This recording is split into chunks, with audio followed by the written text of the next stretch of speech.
Hello student, देखिए चौथा lesson लेकर आए हैं हिंदी का नाखून क्यों बढ़ते हैं। 2025 में जो परीक्षा देने वाले हैं वो ध्यान से देखिएगा। हिंदी का चौथा लेसन लेकर आए हैं।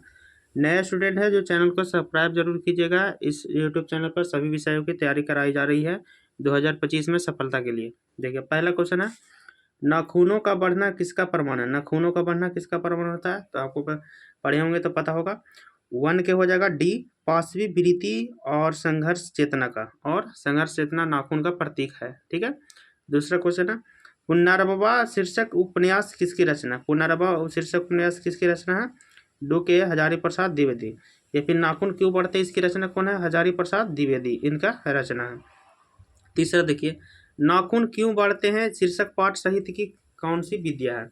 तो नाखून क्यों बढ़ते हैं यह है ललित निबंध।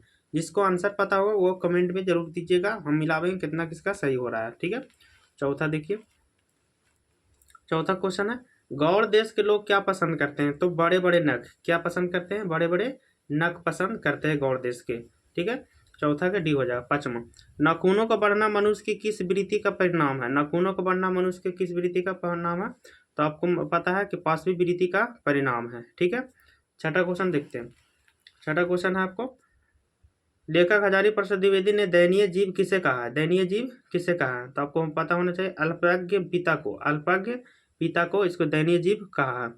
सातवां, प्रयत्न मानव का अर्थ क्या है। प्रयत्न मानव का अर्थ होता है आपको प्राचीन मानव। प्रयत्न मानव का अर्थ क्या होता है, प्राचीन मानव होता है। ठीक है। जिसको आंसर होगा कमेंट में जरूर दीजिएगा स्टूडेंट। आठवां और नौवां देखिए क्वेश्चन।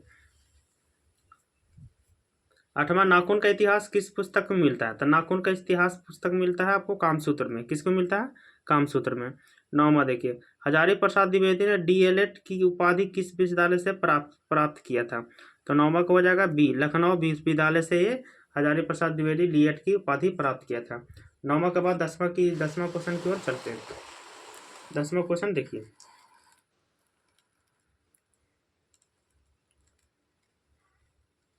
10वां क्वेश्चन,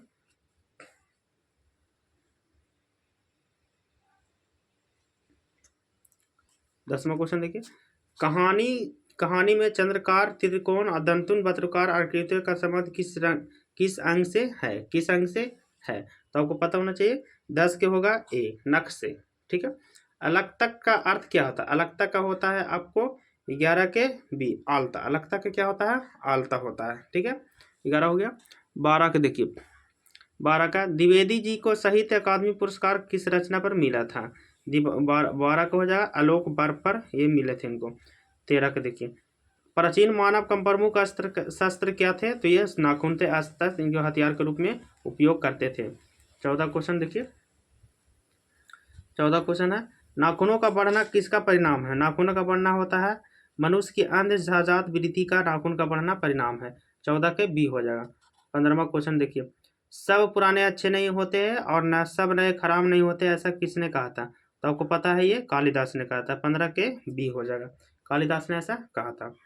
16 क्वेश्चन देखिए, 16 नंबर क्वेश्चन देखिए, 16 का आपको, नकदर मनुष्य आज किस पर भरोसा कर रहा है। नकदर मनुष्य आज किस पर भरोसा कर रहा है, तो आप ये एटम बम पर भरोसा कर रहा है या लोहे के विभिन्न हथियार पर। 16 का आपको डी हो जाएगा। 16 के डी, एटम बम पर सही है। 16 के सी। 17 देखिए, मनुष्य की, 17वां क्वेश्चन देखिए, मनुष्य की मनुष्यता यही है कि वह अपने सब सुख दुख की सहानुभूति के साथ देखता है। यह कथन किसका है, तो 17 का आपको हो जाएगा बी, गौतम बुद्ध का। गौतम बुद्ध का। 18वां क्वेश्चन देखिए, नाखून क्यों बढ़ते हैं कि निबंधकार कौन है, तो हजारी प्रसाद द्विवेदी। आचार्य हजारी प्रसाद द्विवेदी नाखून क्यों बढ़ते हैं के लेखक है। ठीक है। 19वां क्वेश्चन देखिए, 19वां आपको है, आचार्य हजारी प्रसाद द्विवेदी जी को साहित्य की किस विद्या से लेखन नहीं है। साहित्य किस विद्या से, तो कहानी से ये लेखन नहीं है। 20वां, कौन सी रचना हजारी प्रसाद द्विवेदी की नहीं है, तो आपको ये भी याद रखना है कि माटी की मूर्ति ये इनका लेखन नहीं है। ठीक है। 21वां, द्विवेदी ने निर्जल अपराधी किसे माना है, तो नाखून को। निर्लज अपराधी किसे माना है, नाखून को। 22वां देखिए, कामसूत्र किसकी रचना। कामसूत्र किसकी रचना, तो हजारी प्रसाद द्विवेदी की रचना है कामसूत्र। ठीक है। 22वां हो गया। अब 23वां क्वेश्चन की ओर चलते हैं। 23वां देखिए, कामसूत्र हजारीप्रसाद द्विवेदी 23वां। सिक्तम का अर्थ क्या होता है? सिक्तम का अर्थ होता है आपको मोम। क्या होता है? मोम। यह मोमबत्ती। सिक्तम का अर्थ क्या होता है? मोम। समझ गया? आपको 23 हो गया। 23 के बाद 24वां क्वेश्चन चलते हैं। 24 देखिए। 24 है महाभारत क्या है? तो महाभारत याद रखना है। महाभारत आपको डी हो जाएगा। क्या हो जाएगा? डी। पुराण है। क्या है? पुराण। 25 में हजारीप्रसाद द्विवेदी द्वारा रचित क्या है? तो ये आपको नाखून क्यों बढ़ते, ये इनका रचना है। 26 क्वेश्चन। ललित निबंध कौन है? ललित निबंध कौन है? तो नाखून क्यों बढ़ते, ये ललित निबंध है। 27वां क्वेश्चन देखिए। 27वां है पुराने का मोह सब समय वांछनीय ही नहीं होता, किस लेखक की पंक्ति है? तो हजारीप्रसाद द्विवेदी का। हजारीप्रसाद द्विवेदी का। ठीक है दोस्तों, जिसको आंसर होगा पता वो कमेंट जरूरी कीजिएगा। प्राचीन काल में दक्षिण भारत के लोग कैसा नख पसंद करते थे? कैसा नख पसंद करते थे?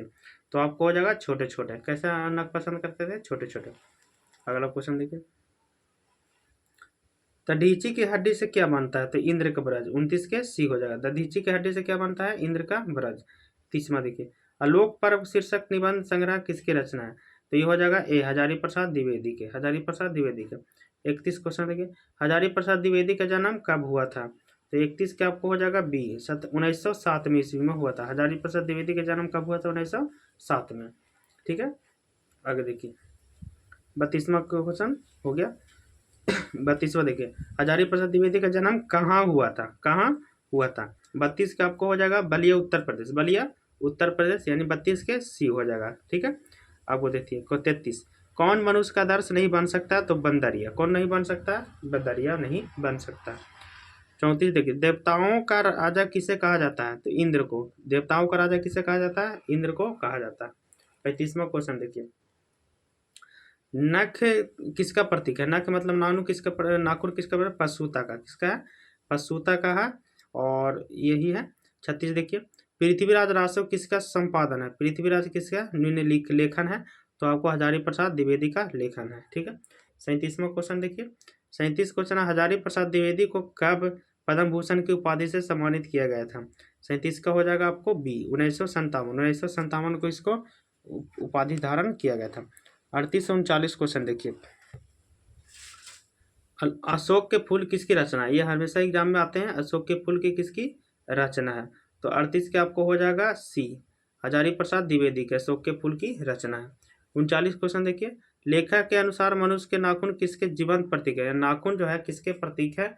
तो 39 का आपको ऑप्शन अगला पेज में है, देखिए। 39 के आपको तो पाशवी विकृति के है, पाशवी विकृति के प्रतीक है। ठीक है, 39 के सी हो जाएगा। 40वां क्वेश्चन देखिए। हजारीप्रसाद द्विवेदी की मृत्यु कब और कहाँ हुई थी? तो 40 का आपका क्वेश्चन हो जाएगा ए 1979 में दिल्ली में हुआ था हजारीप्रसाद द्विवेदी की मृत्यु। 41 देखिए। सहजात वृत्तियाँ किसे कहते हैं? 41 के आपको हो जाएगा बी अनजान स्मृतियों को। सहजात वृत्तियाँ किसे कहा जाता है? अनजान स्मृतियों को। 42 देखिए। द्विवेदी जी से किसने पूछा था कि नाखून क्यों बढ़ते हैं? तो ये पता है द्विवेदी जी ने किसने, तो छोटी लड़की ने पूछा था। 42 के हो जाएगा आपको बी। ठीक है, छोटी लड़की ने पूछा था। 45 क्वेश्चन देखिए। नाखून क्यों बढ़ते हैं? पाठ में बूढ़े ने सबसे बड़ी चीज किसे माना है? तो आपको तो नाखून क्यों बढ़ते हैं सबसे माना है? तो घिरना। 43 को डी हो जाएगा। डी नहीं, आपको होना चाहिए 43 को ए होना चाहिए। 43 को ए प्रेम माना है। 44 देखिए। किस देश के लोग बड़े बड़े नख पसंद करते हैं? तो अंग देश के लोग, या गौड़ देश, या नहीं गौड़ देश के लोग। क्या गौड़ देश के लोग बड़े बड़े नख पसंद करते हैं। ठीक है, 45 क्वेश्चन। पुराने का मोह सब समय वांछनीय ही नहीं होता, यह पंक्ति किसने किया? तो 45 के आपको ये हो जाएगा नाखून क्यों बढ़ते हैं। 45 के 46।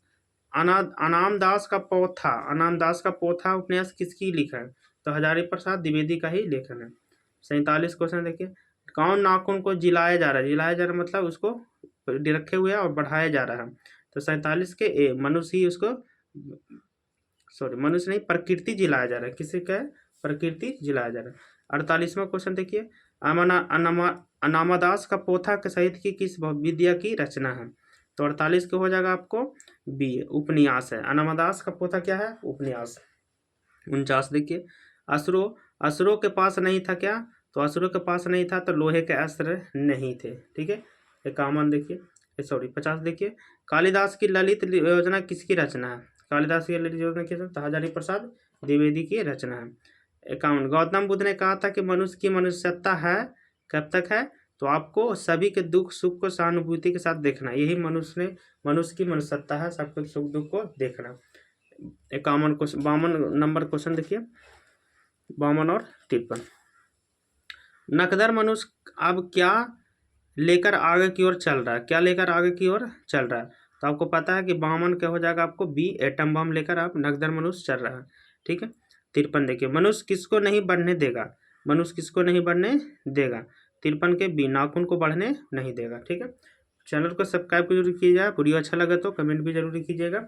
अगला चौथा लेसन हो गया, 5वां लेसन हम जल्द लेकर आ रहे हैं दूसरा वीडियो में। Thank you.